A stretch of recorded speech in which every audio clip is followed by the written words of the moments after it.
Olá, amigo do Gerenciar o Tempo Agora. Hoje nós vamos fazer um bate-papo super especial com o Antônio Carlos Soares, ele que é o CEO do Rerunit, o maior software de gestão de equipes do Brasil. Seja bem-vindo, Antônio. É um prazer ter você aqui com a gente. Obrigado, Evandro. É um prazer estar aqui com vocês e com todo o pessoal que curte o Gerenciar o Tempo Agora. Então, assim, é uma grande honra realmente ter você aqui, poder compartilhar com a gente a experiência de anos de trabalho em equipe e também de produtividade. Eu sei que você é um grande especialista em produtividade também, gosta muito do assunto, estuda, pratica, ensina. Então, tenho certeza que o pessoal que está acompanhando a gente aqui nesse bate-papo vai aprender bastante. Conta um pouco para a gente, né, de como funciona o Rerunit, de como funciona o Rerunit hoje. O que é essa ferramenta, o que ela traz para o pessoal? Tá. O Rerunit, ele é essencialmente um software de gestão do trabalho. Então, ele ajuda as pessoas a aumentarem a produtividade das equipes que elas lideram ou de que elas participam, lidando com três coisas, que é a gestão de tarefas, a gestão de tempo e a gestão de desempenho. Aí, mais especificamente, dentro de tarefas, você tem tarefas, projetos e clientes. Dentro de tempo, você tem alocação de tempo, alocação de custos e, ainda em relação a tempo, previsibilidade de entrega. E na parte de desempenho, você tem o desempenho individual e o desempenho das equipes. E em cima disso, a gente tem uma camada bastante extensiva de relatórios para as pessoas conseguirem visualizar o que está acontecendo e tomarem decisões mais assertivas. Legal. E conta um pouco para a gente de como você e as pessoas que te apoiaram também chegaram nessa solução. Qual foi o problema que vocês identificaram e como que vocês desenvolveram até chegar nessa solução? O que você trabalhava antes? Toda essa história. Eu tenho um envolvimento com gestão já bastante antigo. Eu realmente eu gosto dessa área desde sempre, né? Eu fiz faculdade de administração de empresas, pós na área também. Depois eu fui trabalhar em consultoria de alta gestão na Monitor Company. Depois eu passei muitos anos como diretor de planejamento e gestão de uma editora. E, por fim, terminei como sócio e CEO de uma empresa, uma empresa que era uma produtora de aplicativos para celular. E dentro dessa empresa foi quando a gente viveu os maiores problemas de gestão, porque essa era uma empresa que cresceu muito rapidamente e que tinha, como é comum em muitas empresas, principalmente dentro da área de prestação de serviços, ela tinha clientes que eram muitas vezes maior do que nós mesmos, né?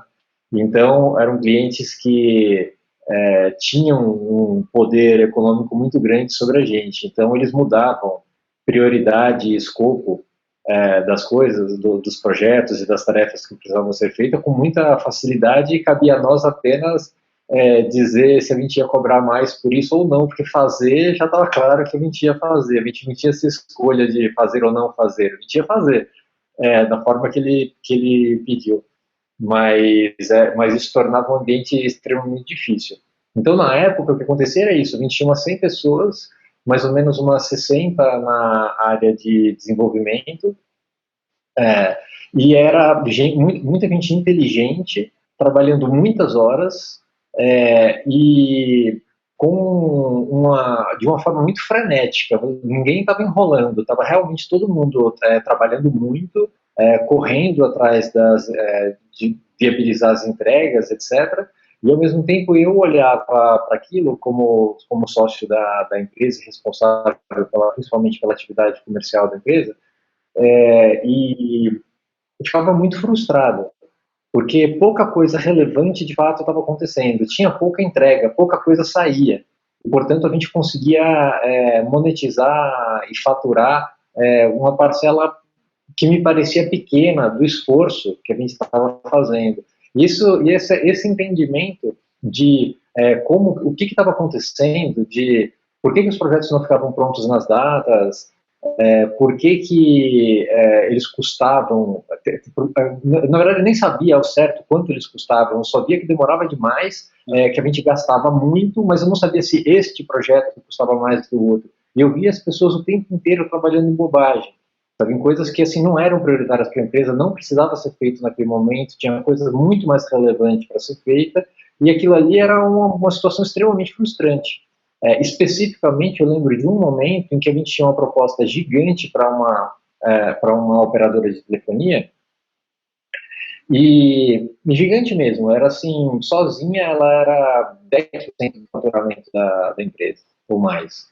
É, e a gente não, o cliente tinha falado para a gente que ele não ia aprovar a proposta enquanto a gente não terminasse de entregar algumas coisas que tinham ficado da venda anterior. E era pouca coisa, tinha uns bugs no negócio, tinha uma bobagem, assim, coisas pequenas.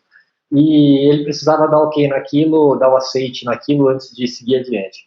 E na minha percepção, obviamente aquilo era a única coisa que a empresa precisaria estar trabalhando naquele momento. E eu conversei com o pessoal, alinhamos tudo isso na segunda-feira, que hora que eu fui ver de novo na sexta-feira, não tinha ninguém trabalhando naquilo. Eu assim, não, o que aconteceu? Não, o cara, não, a gente fez tal coisa, pediu, o cara tá aprovando, aí enquanto isso a gente pegou e começou a fazer tal outra coisa, e foi indo, não sei o que, aí apareceu isso, aí deu bug, não sei o que, não sei o que lá. A hora que eu vi, tava, assim, as pessoas estavam trabalhando em coisas completamente periféricas, mas todo mundo ultra atarefado, todo mundo com a sensação de que estava produzindo muito, de que estava entregando as coisas importantes para a empresa, de que estava ajudando a empresa, e a única coisa que fazia diferença para a empresa naquele momento estava parada. Isso não fazia o menor sentido. Então, era uma situação extremamente frustrante. E nesse momento, a gente testou softwares de gestão de projetos, softwares mais rígidos, assim, e isso terminou não funcionando. A gente tinha um ambiente muito dinâmico, e esses softwares, eles são o mundo que eles procuram refletir, é um mundo onde as equipes trabalham de uma forma mais blindada, onde os projetos eles têm de verdade começo, meio e fim, e você pode contar com a alocação das pessoas durante esse período. Só que na nossa prática, e na prática de muitas empresas, o que acontece é que os projetos estruturados com começo, meio e fim, eles convivem com projetos semi-estruturados e com atividades desestruturadas. E aí, quando você vai ver de verdade quanto tempo disponível você tem da pessoa, você tem 70%, 60% do tempo da pessoa disponível de verdade para aquele projeto, porque no resto do tempo ela está envolvida em uma série de atividades que parecem pequenas e pouco relevantes individualmente, mas que no conjunto é isso, 30%, 40% do tempo do cara, e isso justificava um pouco a frustração de datas. Você imaginava o esforço, imaginava a disponibilidade, mas não percebia que aquela pessoa estava envolvida numa concorrência que vai ter, o sócio pediu uma análise, não sei o que lá, o financeiro pediu para parar para cobrar não sei o que, enfim, o cara participa também de um comitê de inovação dentro da empresa, e ele tem também outra, enfim, o negócio vai indo e é isso. Essa era uma das coisas que acontecia. E a outra coisa que acontecia era, por conta dessas mudanças frequentes, as pessoas tinham uma necessidade de atualização, de ficar trabalhando para o software. Então, ia fazer uma reunião comigo, tinha que parar alguém 3 horas antes para atualizar o software, então tinha uma tarefa a mais no processo, que era trabalhar para o software, e não fazia o menor sentido isso também. Não por acaso a gente abandonou uns 2 softwares desse antes da gente perceber que o problema não era um problema do software, não adiantava trocar de software de gestão de projetos. Simplesmente era uma realidade que não era a nossa. Refletia uma realidade que não era a nossa. Então a gente foi para o outro lado, a gente falou, não, então vamos usar ferramentas abertas, ferramentas bastante horizontais, sem tantas regras, onde as pessoas possam fazer meio que elas quiserem, e etc., deixa que a coisa se auto-organiza. E essa história da auto-organização é também uma falácia incrível, porque você pega uma empresa que é relativamente pouco estruturada e coloca ela dentro de um ambiente desestruturado, o que acontece é que o ruído amplifica exponencialmente. Eu falo assim que quando você digitaliza a bagunça, ela amplifica. né? E é isso que acontecia. Eu não vou te dizer que era uma bagunça, mas longe de ser um processo BPM, assim, né? Um processo super estruturado e tal. Então, aquilo ali amplificava essa sensação das pessoas de estar colaborando em várias coisas distintas, muitas vezes gerando trabalho para outras pessoas, trabalho adicional para as outras pessoas, que no fundo resulta numa menor produtividade para a equipe e no soterramento absoluto das prioridades. Fica tudo no mesmo nível, o cara acha que está trabalhando um monte de coisa e as coisas realmente importantes ficam de difícil visualização. Então, dentro desse ambiente, o nosso CTO na época falou, olha, eu não vou tentar usar a API desses produtos para tentar criar as camadas de controle que a gente precisa, etc e tal. Algumas semanas depois ele desistiu e ele falou, olha, eu estou querendo aprender uma linguagem de programação nova, que é o Ruby on Rails, e vou fazer eu queria que você me deixasse fazer um projeto aqui de controle disso. Eu prontamente neguei, porque a última coisa que a gente precisava era de mais um projeto dentro da empresa, um projeto fora do nosso foco e que não tinha ninguém pagando. Então esquece, não vai fazer nada. Mas eu terminei liberando ele para fazer isso como um projeto pessoal dele, nas horas vagas dele, como uma iniciativa dele. E ele desenvolveu e nos cedeu para a empresa uma licença, a primeira licença, a licença cobaia, por assim dizer, dessa solução que veio a se tornar o Hanhanit. Então a Horta, que era a empresa de aplicativos, foi a primeira usuária desse produto pessoal desenvolvido pelo Franklin, por esse pet project do Franklin, que era o nosso CTO na época. Então, o que aconteceu foi que a ferramenta, de fato, resolveu os problemas da área de TI. A área de TI começou a pedir para que as outras áreas da empresa interagissem com ela através da ferramenta, tanto para poder melhorar a formalização das demandas, quanto para poder diminuir o nível de micromanagement, né, de ficar cobrando eles, etc., porque assim tudo ficava transparente, eles não precisavam ser cobrados. E as próprias áreas começaram a ver que era bom não só para interagir com a TI, mas para elas mesmas se organizarem.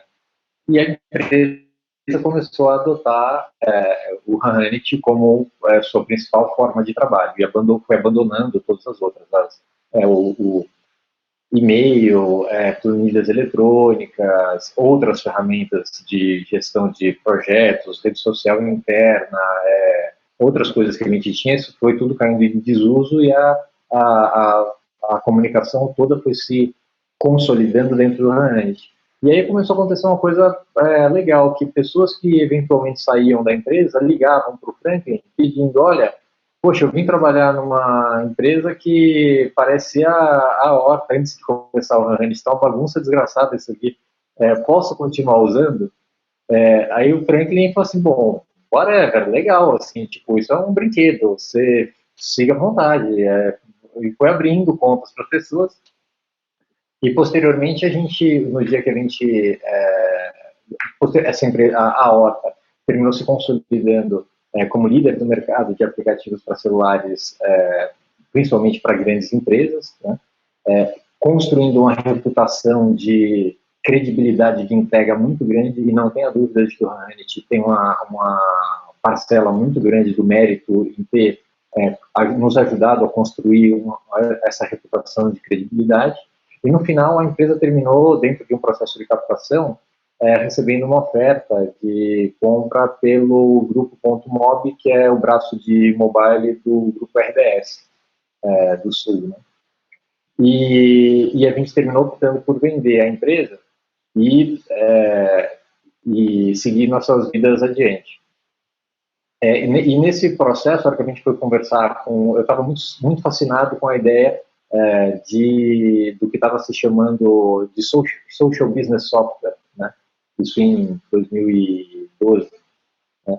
Que era uma coisa muito importante. Assim, a McKinsey tinha acabado de soltar um paper falando que existia US$ 1 trilhão de valor a ser liberado de dentro das empresas pelo uso de tecnologias de colaboração no ambiente de trabalho. E isso é uma história com a qual eu me identificava muito, porque não só porque eu tinha trabalhado em empresa de consultoria do mesmo padrão, né, eu trabalhava na Monitor, então eu sabia que o estudo era um estudo bem feito, assim, que tinha base quantitativa por trás, base analítica sólida, e o cara estava fazendo uma afirmação muito forte, né, uma afirmação muito veemente.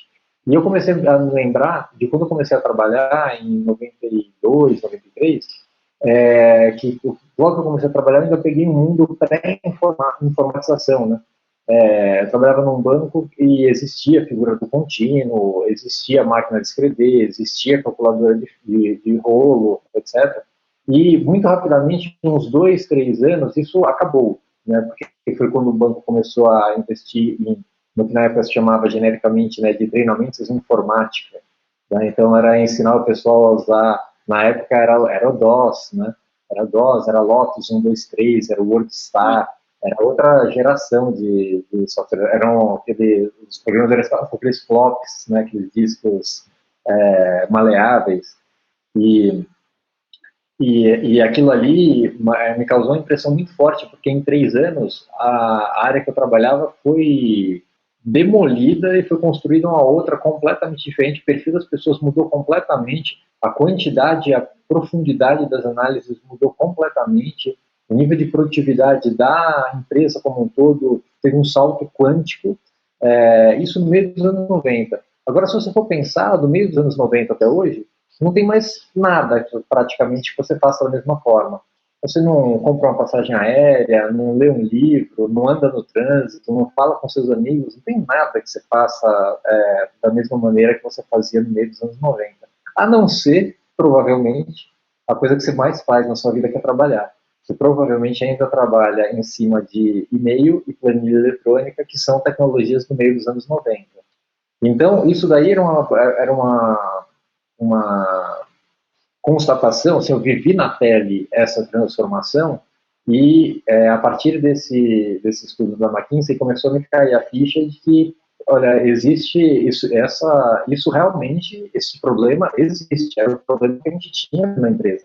E a gente começou a resolver ele com uma forma de trabalho completamente diferente, usando um software que reduzisse o volume, que deixasse as prioridades claras para as pessoas, que trabalhasse com previsibilidade de entrega, que trabalhasse com alocação de custos, etc., ao invés de ficar lendo 180 e-mails por dia, que eu lia na diagonal, metade eu deletava meio sem ter entendido direito, e depois ficava tendo que fazer reuniões com as pessoas, para as pessoas me contarem o que estava acontecendo, e eu contar para as pessoas o que eu queria que fosse feito. Então era uma coisa completamente ilógica e com uma baixíssima racionalidade. E o Hanhanit tinha sido a nossa semente, né, para começar a tratar disso. Então, em 2012, a gente resolveu que esse era o desafio que a gente queria abordar, e a gente captou dinheiro com fundos de investimento, né, no Brasil e no Vale do Silício, e iniciou de verdade o plano de tornar o Hanit o software padrão para a gestão de trabalho de empresas no Brasil. Uhum.